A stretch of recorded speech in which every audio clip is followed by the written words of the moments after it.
Lula afirmou que o Brasil não aceita interferências de quem quer que seja ao comentar o apoio manifestado por Trump a Jair Bolsonaro. Ontem, numa publicação na internet, o presidente americano escreveu que existe uma perseguição política ao ex-presidente no Brasil. Para o republicano, há uma caça às bruxas a Jair Bolsonaro, a família e a milhares de apoiadores dele. Na avaliação de Trump, o julgamento do político do ex-presidente deveria acontecer nas urnas.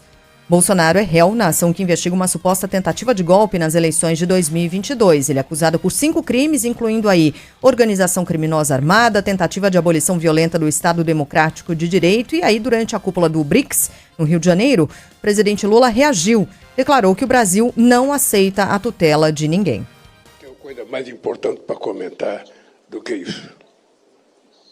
Esse país tem lei, esse país tem regra, e esse país tem um dono chamado povo brasileiro. Portanto, dei palpite na sua vida e não na nossa. A declaração de apoio de Donald Trump a Jair Bolsonaro já vinha sendo articulada havia meses por um movimento encabeçado pelo deputado licenciado Eduardo Bolsonaro, filho do ex-presidente, que mora atualmente nos Estados Unidos.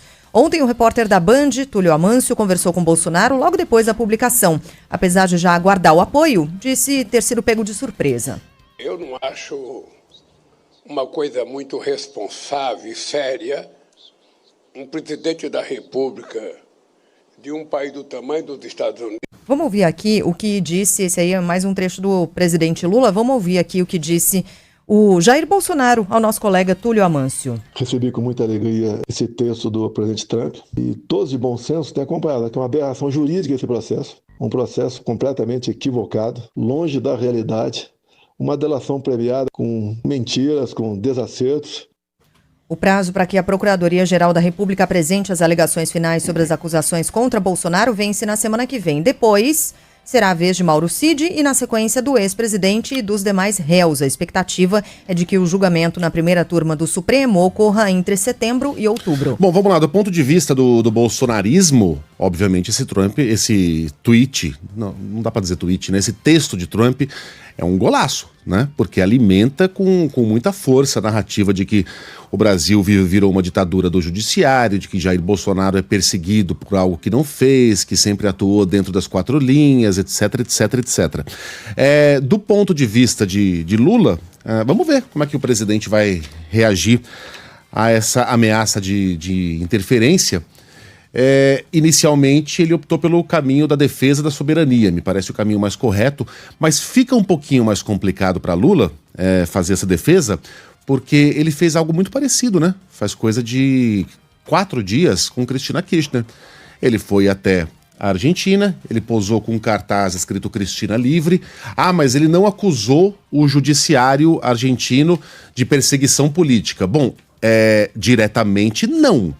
Mas ele disse que Cristina está firme, aspas, na defesa por justiça. Ora, se a defesa por justiça é Cristina livre, Cristina presa, ela está em prisão domiciliar agora, obviamente é uma injustiça. E isso poderia caracterizar uma acusação de perseguição, embora tenha sido muito menos direto o presidente brasileiro do que o americano, falando sobre a situação de Jair Bolsonaro aqui no Brasil. Mas, enfim, é algo que será certamente explorado nas redes sociais pelos bolsonaristas. E do ponto de vista da realidade, a ver. Eduardo Bolsonaro torna-se um nome viável, né? Uma espécie de herói para o bolsonarismo para 2026. A gente não sabe se haverá medidas concretas tomadas por Donald Trump. Ele não tem como interferir no judiciário brasileiro, não tem como. Uma interferência, enfim, qualquer interferência física também é impensável. De que maneira? Um porta-aviões? Um caça? Com tropas no território brasileiro para caçar o Xandão? Obviamente isso não vai acontecer. E aí a gente poderia estar falando de medidas econômicas impostas pelos Estados Unidos, tarifas. O Trump tem ameaçado bastante, né? Nações que ele considera hostis com tarifas. A gente vai falar disso daqui a pouquinho. Pode ser, mas pode não ser nada. Eduardo Bolsonaro disse que Trump não joga palavras ao vento. É até engraçado, né? Porque é o que ele mais faz. né? O que ele mais faz é jogar palavras ao vento, é contradizer a ele próprio menos de 24 horas depois. Então, teremos de fato algo concreto? Ou ficaremos no post? Palavras. Apenas palavras pequenas. A ver, o tempo dirá. Mas, enfim, é algo importante que aconteceu ontem que pode chacoalhar. Não a situação de Bolsonaro, né? Trump não tem poder para influenciar o judiciário brasileiro, mas o jogo político, né? As peças do xadrez político aqui no Brasil. Também ontem, os Estados Unidos adiaram para 1º de agosto o início da cobrança da sobretaxa de países que não chegaram a um acordo sobre as tarifas comerciais exclusivas. Nesta segunda-feira, o governo americano enviou cartas a pelo menos 14 nações anunciando novas taxas de importação. Na lista estão parceiros de longa data como o Japão, que vai pagar 25% para poder comercializar produtos nos Estados Unidos. A iniciativa de Donald Trump é mais uma forma de pressão para que esses países fechem acordos comerciais. O Brasil não foi incluído na lista. Segundo a colunista de economia da Band News FM, Juliana Rosa, hoje nós não somos prioridade para Washington. Por quê? O volume de comércio é relativamente baixo, os americanos têm a balança comercial superavitária com o Brasil, ou seja, vendem mais do que compram, e não somos uma espécie de hub, de ponto de distribuição de produtos chineses. Inicialmente, em abril, a gente estava numa posição relativamente boa, porque a gente recebeu o piso das tarifas de importação, 10%. Mas Donald Trump agora fala numa tarifa adicional de 10% para qualquer país que se alinhar ao BRICS, o bloco formado por Brasil, China, Rússia, Índia, entre outros. Até agora, somente China, Reino Unido e Vietnã fecharam as negociações de tarifas exclusivas com os Estados Unidos e as incertezas sobre o tema aumentaram as tensões no mercado financeiro. No Brasil, Bolsa de Valores fechou o dia em queda de 1,26% e o dólar subiu 0,99%. Fechou ontem em R$ 5,47. Durante a reunião de cúpula dos BRICS, Lula rebateu as ameaças de taxação feitas por Donald Trump contra países alinhados ao bloco. Afirma não ser responsável por um chefe de Estado, não ser responsável que um chefe de Estado ameace o mundo pela internet. No último domingo, pelas redes sociais, o republicano atacou o bloco que reúne duas superpotências concorrentes dos Estados Unidos, China e Rússia.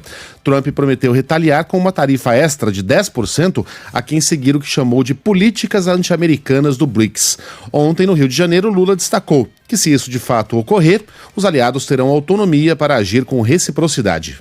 Eu não acho uma coisa muito responsável e séria um presidente da República de um país do tamanho dos Estados Unidos ficar ameaçando o mundo através da internet. Ele precisa saber que o mundo mudou. Nós não queremos imperador. Nós somos países soberanos. Se ele achar que ele pode taxar, os países têm o direito de taxar também. Existe a lei da reciprocidade. Acho muito equivocado e muito irresponsável um presidente ficar ameaçando os outros em redes digitais. Sinceramente, tem outras coisas e outros fóruns para um presidente de um país do tamanho dos Estados Unidos falar com outros países. As pessoas têm que aprender que respeito é bom. Respeito é muito bom. A gente gosta de dar e gosta de receber. E é preciso que as pessoas leiam o significado da palavra soberania. Cada país é dono do seu nariz. Bom, outros países do bloco também reagiram à publicação de Donald Trump. A Rússia afirmou que o BRICS nunca trabalhou para prejudicar outras nações. E a China, por sua vez, disse que o uso de tarifas não beneficia ninguém.